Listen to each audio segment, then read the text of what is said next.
Also this morning, stick around because the man is here. Tony Robbins is here. He has helped millions turn their lives around with his advice. And this morning, he's answering your questions on how to cope in this really tough recession. Tony Robbins is up next, answering your questions how to cope with the recession.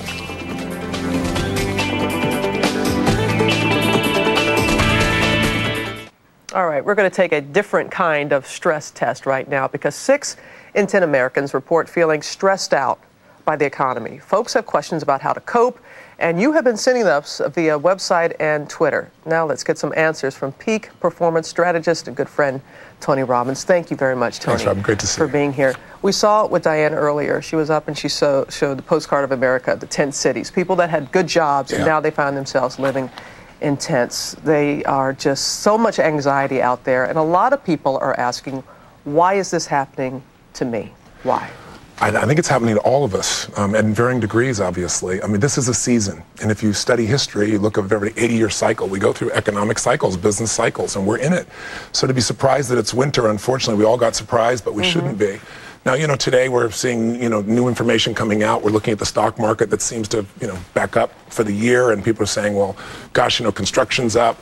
But if you get yourself all excited and think it's all just over, I think you're making a big mistake. We're going to have a lot more tests now. The economy's got a lot more challenges to go through. So the secret is, what are you going to do? And the answer is you're going to have to get stronger mentally, emotionally, physically. You're going to have a strategy on how to do well in this type of time so that you don't have the delusion that the events are controlling how you feel. And I know that sounds overly simplistic, but think about it. When things were going well, we're 5% of the population of the world, the U.S. We have 50% cocaine use of the whole world. We have, we spend as much money on alcohol as we do on the defense budget. We're in a place we have 15 million people that are diagnosed as being depressed, and we're spending $500 million on Prozac. We have the highest level of teen suicide in our history. That was when things were going well a couple of years ago. So things aren't what they seem. Sometimes your worst day can be your best day if it produces a change, and that's part of what I'm focused on. A lot of folks, they said, okay, all those things that you say, it's bad enough. But when you're older, it's even heightened. And we had a lot of people saying, what do you do if you're older and you're trying to start that second career? How do you positively look at the aging process? Well, it's very much like an athlete, so I can relate this to you. You were saying off the air here about you were listening to my tapes years ago, what you do.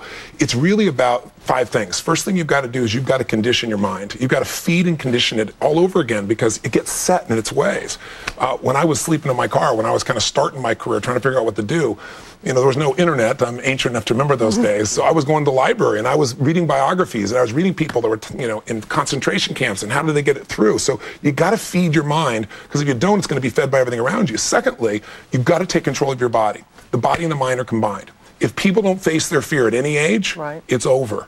So what you have to do is understand fear is physical. And if you can get yourself working out intensely, the blood's circulating, you're pushing yourself, whether it's lifting weights, running, you get a shift. Third thing you need is a role model.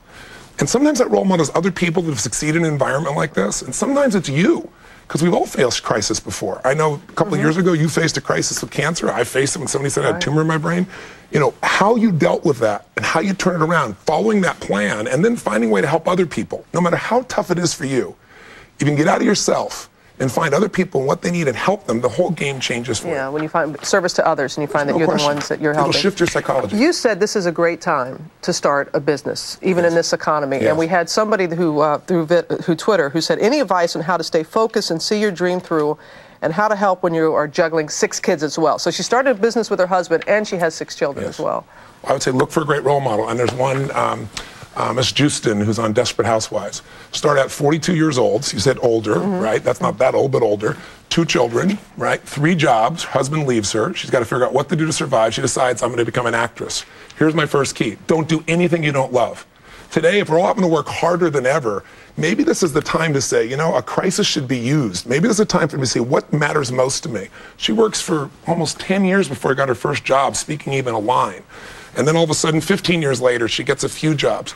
25 years later, here she is. She's got 2 Emmys, right? So it's a process. If you want the instant answer, you look in the wrong place. But if you really want to make this thing move forward, make sure it's what you love, make sure you're focused on it every day, and figure out what the next step is, because here's what's going to make you happy.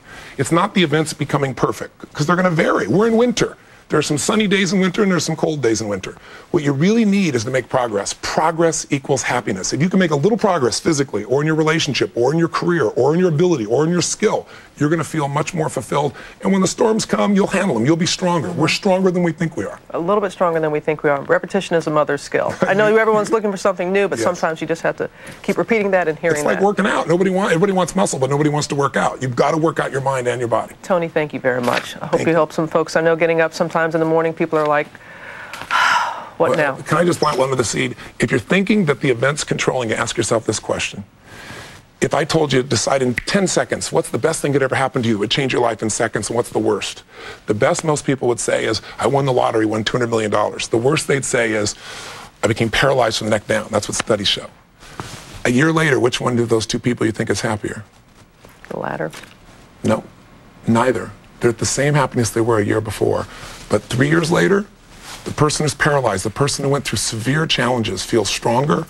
They lowered their expectations and they grew as a person. Their relationships are deeper and their perspective on life has changed. Those three things happen with extreme stress. And I tell people, if you've got extreme stress, use it. Don't let it use you. Well, thanks, Tony, for your perspective as always. We appreciate that. Robin. Okay. You can get more on our website. Next, we've brought you the best concerts ever.